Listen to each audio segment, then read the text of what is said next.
Right, so we're in T3's offices and Sony has sent us down their brand new PS4. This is the first time this machine has been given to journalists to have a look at outside of a glass box, so let's have a look. As you can see, it's very, very sleek in its design. It basically looks like the Xbox One in a wind tunnel. If you have a look at the top there, you've got a matte finish over here and a reflective one there, which is a very, very fingerprint sensitive, so I'm not going to touch it too much. At the back, you've got several ports. You've got your HDMI, you've got your optical port, you've got your LAN connector, you've got your AUX port, and you've obviously got a port for the power cable to go in. You've also got a huge series of vents back here, so this probably keeps the machine quite cool. At the front, you've got your USB ports, which are for the recharging of the controller, and your slot for your PS4 games. The controller itself is actually rather different to its predecessor if we put them both together like that. Looking at the side-by-side, the PS4 controller is a little more chunkier than its predecessor, but its joysticks are a lot smaller and they fit more flush against your thumbs. The face buttons and the D-pad are pretty much the same, except they're more flush against the controller on the PS4. The triggers are also a lot smaller, as are the shoulder buttons.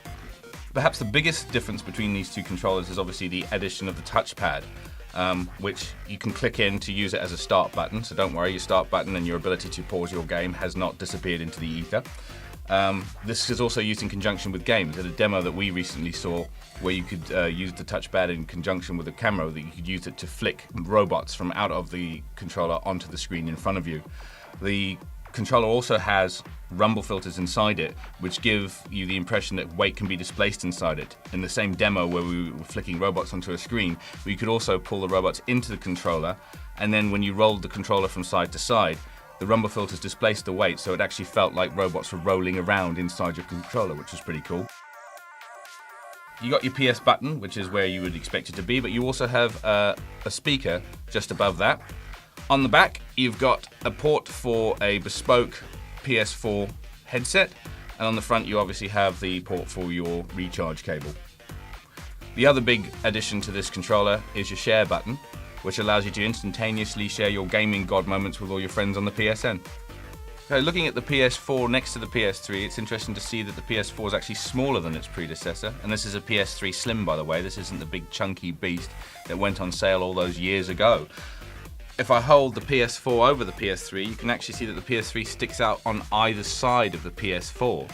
A lot of people like to store their PS3 on its side, like so. I'm not sure I would actually try that with the PS4. I mean, we have been sent a stand for it, so apparently you can stand it on its side. But the stand itself, as you can see, doesn't really increase the PS4's base very much. So I don't know about you, I'd probably store this as is underneath my television set.